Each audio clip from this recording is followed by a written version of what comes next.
Hi friends, నేను మీ నాగమణి. నేను ఇక్కడ సొరకాయ పచ్చడి చేస్తున్నా. ఒకసారి ఇలా ట్రై చేసి చూడండి. సొరకాయలు అయితే నేను పొట్టు తీయలే, పొట్టుతోటి కట్ చేసుకున్న చిన్న చిన్న ముక్కలుగా. గింజలు ఏం ముద్రలేవు కాబట్టి గింజలు కూడా ఏం తీసేసుకోలేదు. లేతకాయ అని ఇట్లా కట్ చేసుకున్న ముక్కలు. కొన్ని పల్లీలు వేసుకొని వేపుకుంటున్నా. ఈ రోజుల్లో పిల్లలకు ఆనక్కాయ బీరకాయ అంటే భలే చిరాకు పడతారు. అలాంటప్పుడు ఇలా పచ్చడి చేసి పెడితే కూడా టేస్ట్గా తింటారు. అది టేస్ట్ కూడా ఉంటుంది. కూర కంటే పచ్చడి ఇంకా టేస్ట్ ఉంటుంది. వేగిన పల్లీలు పక్కకు తీసుకొని చల్లారబెట్టుకొని పొట్టు తీసుకోవాలి. ఒక స్పూన్ అంతా జీలకర్ర, ఇది కూడా కొంచెం వేపుకోవాలి.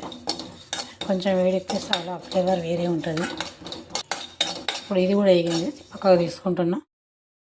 పచ్చిమిరపకాయలు పచ్చడకు దేనికన్నా వేంపాలనుకున్నప్పుడు ఇలా కాట్లు పెట్టుకోవాలి. ఎందుకంటే అవి ఊకన్నా చిట్లిపోతాయి. చిట్ట చిట్ట అని ముఖం మీద నూనె కూడా తిప్పి వెళ్తుంది కాబట్టి ఇట్లా కాట్లు పెట్టుకుంటే మంచిగా ఉంటుంది. కడాయి పెట్టుకొని కొంచెం నూనె వేసుకోవాలి. పచ్చడికి కావాల్సిన మిరపకాయలు వేపుకోవాలి. మిరపకాయలు పక్కకు తీసుకోవాలి. అదే కడాయిలో ఇంకా కొంచెం నూనె వేసుకొని మనకు కావాల్సిన సొరకాయ ముక్కలు ముందే కట్ చేసి పెట్టుకున్నాం కదా, అవి కూడా వేసుకొని ఉడకనివ్వాలి. మంచిగా కొంచెం పసుపు, కొంచెం ఉప్పు వేసుకొని ఉడకనియాలి. సొరకాయ ఉడికే ముందే ఉప్పు కూడా పసుపు కూడా వేసుకుంటే కొంచెం పసుపు పచ్చివాసన రాదు. ఉప్పు వేయడం వల్ల కూరగాయలు మంచిగా మగ్గిపోతాయి. కూరగాయలు మంచిగా మగ్గిపోయినాయి. ఇందులో వచ్చిన వాటర్ కూడా అంతా ఇంకిపోయి నూనె మీదకి తేలినాక ఇట్లా ఉడకనిచ్చుకోవాలి. ఇప్పుడు దీన్ని చల్లారబెట్టుకొని పచ్చడిని నూరుకుందాం. ఒక మిక్సీ జార్ తీసుకొని దాంట్లో అన్ని కూరగాయలు కూడా చల్లగా అయినాక జీలకర్ర చల్లారింది, వేడివేడిగా ఏది ఉండొద్దు.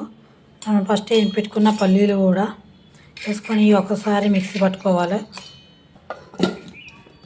ఇవి కొంచెం బరకగా మెత్తగా అయినాయి. తర్వాత 2 ఎల్లిపాయ రెబ్బలు, ఎందుకంటే అవి కొంచెం పెద్దగా ఉన్నాయి కాబట్టి 2 తీసుకున్నా. నేను తీసుకున్న కూరగాయలకు కూడా 2 చాలని. కొంచెం చింతపండు, మనం వేపి పెట్టుకున్న పచ్చిమిరపకాయలు, ఇవి కూడా ఒకసారి మిక్సీ పట్టుకోవాలి.